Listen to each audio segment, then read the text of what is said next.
இந்த படத்த பத்தி ஆஹா, ஓஹோன்னு பேசுறவங்களெல்லாம் பார்த்து ஒண்ணு தான் கேட்க தோணுது சீரியஸா. எனக்கு எந்த பையே எதுக்கு வந்து இவ்ளோ பில்டப் குடுக்குறீங்கன்னு எனக்கு வந்து புரியல. இது வந்து ஒரு சாமி படம். சில ரிவ்யூவர்ஸ் வந்து சொல்றாங்க. தமிழ் ஈவன் மலையாளம் ரிவ்யூவர்ஸ் எல்லாருமே வந்து என்ன சொல்றாங்கன்னா, இது வந்து சூர்யாவுக்கு வந்து ஒரு கம்பேக் அப்படின்னு.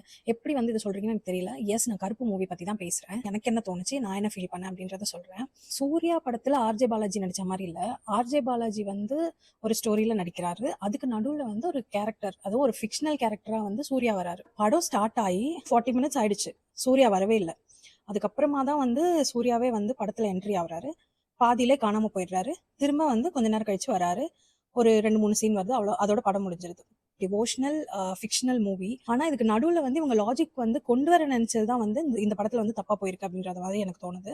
ஸ்டோரி என்னன்னா, ஒரு கரப்டடான ஒரு கோர்ட். அதுல வந்து ஆல் இன் ஆல் வந்து இந்த பேபி கண்ணன்ற கேரக்டர் தான், அதாவது ஆர்ஜே பாலாஜி தான் வந்து தீர்மானிக்கிறது. இங்க யாரு ஜெயிக்கணும், யாரு தோக்கணும். ஒரு அப்பாவோ ஒரு பொண்ணு அவங்களோட கையில இருந்து அவங்களோட பொருள் ஒண்ணு திருடு போகுது. அந்த திருட்டு போன பொருளை திருடனே திருப்பி கொடுத்தாலும் போலீஸும் கோர்ட்டும் கையில கொடுக்க மாட்டாங்க. அதை எப்படி இழுத்தடிக்கிறாங்க, அதை வந்து எப்படி ஆர்ஜே பாலாஜி வந்து யூஸ் பண்ணி இவங்க கிட்ட இருந்து காசு புடுங்குறாரு, சூர்யா எப்படி உள்ள வராரு, அங்க நடக்கிற எல்லா அநியாயத்தையும் வந்து அவர் எப்படி சால்வ் பண்றாரு அப்படின்றதுதான் ஸ்டோரி. ஆர்ஜே பாலாஜி வந்து கடவுள்கிட்டயே சேலஞ்ச் போடுறாரு.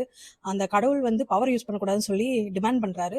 ஆனா வந்து செகண்ட் ஹாஃப்ல அவர் பவர் யூஸ் பண்ணி தான் எல்லாத்தையும் சால்வ் பண்ண மாதிரியும் காமிக்கிறாங்க.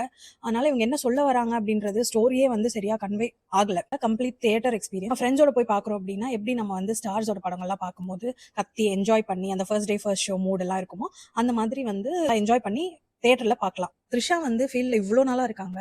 அவ்வளோ தமிழ் படம் பண்ணியிருக்காங்க. இதுல லிப்சிங்க் வந்து நான் சிங்காவே போய்கிட்டு இருக்கு. வைட் ஆங்கிள் எல்லாம் வந்து ஷார்ட்ஸ் வரும்போது பார்த்தா லிப்சிங்கே இல்லை. அவங்க என்னமோ சொல்றாங்க, ஆடியோ என்னமோ ஓடுது, கனெக்டே ஆக மாட்டேங்குது. சூர்யாவோட பெர்ஃபார்மன்ஸ் அதை நம்ம குறைய சொல்ல முடியாது.